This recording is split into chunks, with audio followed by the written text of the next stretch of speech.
Our first critical issue is mimicking the hand to close, gripping onto objects. In order to generate finger movement to grip onto objects, two solutions were evaluated. The first solution is the use of a DC motor. The sensor sense an input and sends signals to the DC motor. The response time is quick. However, changing directions of a DC motor smoothly is unachievable at this stage. We found that the DC motor is too powerful and crushes our test subjects, gripping with excessive force, not letting go. Since the fingers will be controlled with signals from an EMG sensor, our second solution is to use a servo. The objective is to securely grip onto an object in order to interact with it in some way. We will be moving forward with incorporating a servo motor with EMG sensors to ensure objects will be fully gripped before handling. Our second critical issue will be programming the sensors. We have two solutions for programming these sensors. Our first solution is going to be to program the sensor to detect hot temperatures. In doing this, we will be able to show the user if what they are going to touch is going to either be warm, hot, or potentially very dangerous to them, and may result in harm. This is done by lighting up LED lights incrementally to determine the exact heat and danger level of the object. Our second solution is going to be the exact same thing, but with cold temperatures. So when the user brings a prosthetic near a source of cold, LED lights will light up incrementally to determine how cold the object is and potentially how dangerous it will be to touch. Going forward, after our testing, we decided to continue on with detecting heat instead of detecting cold. This is primarily because there is a much greater use in everyday life for detecting heat instead of cold. That is not to say we will be throwing out the idea of cold detection. However, we will be moving forward mainly with heat detection. Our third critical issue is mounting the sensors. Our first solution for mounting the sensors was to add them to an existing hand prototype. We chose locations such as the fingertips, palm, thumb, and back of hand.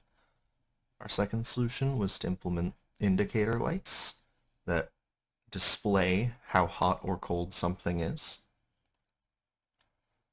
In testing these, we found that the sensors took a bit of time to indicate temperature, and the indicator lights were also a bit dim. However, those could be resolved.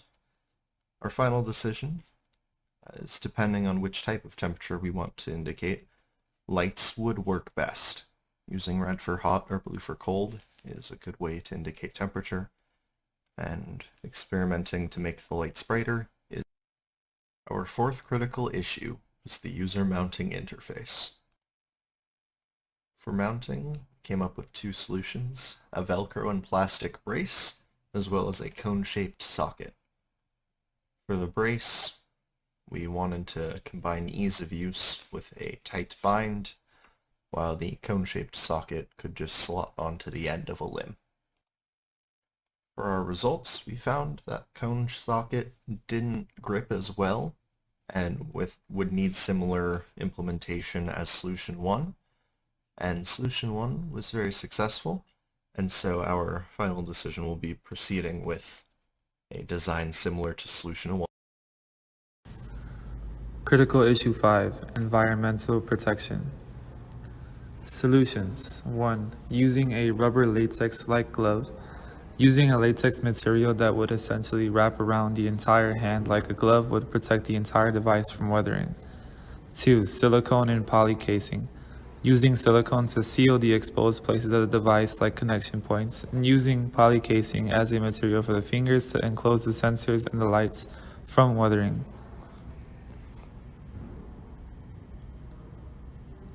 Results. 1. Using a rubber latex-like glove.